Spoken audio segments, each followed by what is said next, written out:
A man in a business suit walks onto a Boeing 727 with a briefcase. 20 minutes later, he's gone, and nobody knows if he lived or died. November 24th, 1971, Thanksgiving Eve. The weather over the Pacific Northwest was deteriorating fast: rain, cloud cover, visibility shot. But that didn't stop him from boarding Northwest Orient Airlines Flight 305 from Seattle to Tacoma. He had a ticket. He had a name on that ticket, Dan Cooper, and he had something else. Something that would make him the only unsolved case of air piracy in commercial aviation history. But let's rewind. Let's go back to the moment nobody was paying attention yet. Back to when he was just another passenger settling into seat 18C, a window seat in the rear of the cabin. 36 people on board, a crew of 6. Nobody suspected anything. He wore a dark suit, a black tie, sunglasses indoors, professional, forgettable. Exactly what you'd want to be if you were about to change American history. About 20 minutes into the flight, somewhere over southwestern Washington, he pressed the call button. A flight attendant named Florence Schaffner came back. He opened his briefcase. Inside was what he claimed was a bomb. Dynamite, he said, wired, timed, and he had demands. $200,000 in $20 bills, or he'd blow up the plane. He had the cockpit crew lower the landing gear, slow the aircraft to a safe speed. He was methodical, calm, he wasn't panicking, he'd thought this through. The question is, had he thought it through enough to survive what came next? The crew contacted Seattle-Tacoma Airport. The FBI was called. Within an hour, a bag containing $200,000 in unmarked bills was loaded onto the aircraft. Negotiations happened in real time at 30,000 feet. The man released 2 passengers, a mother and her son. A gesture of good faith, or a calculated move to reduce weight before what he was planning.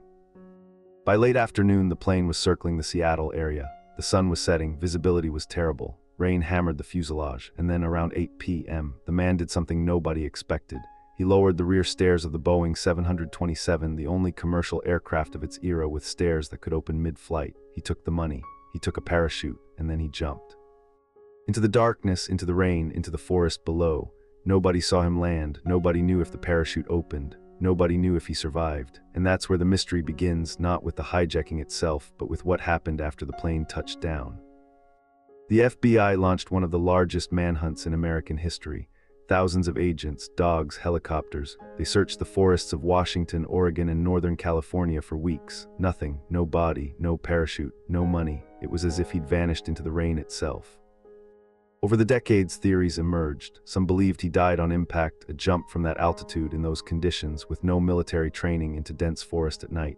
The odds weren't in his favor, but others believed he planned it perfectly, that he knew the terrain, that he survived, that he lived out his life quietly somewhere, never spending a dime of that ransom money. In 1980, a breakthrough. A boy playing along the Columbia River found $8,000 buried in the sand, marked bills from the ransom. It was the only physical evidence ever recovered, but it raised more questions than it answered. Where was the rest? How did it get there? Did he bury it? Did someone else? The FBI investigated hundreds of suspects over the years.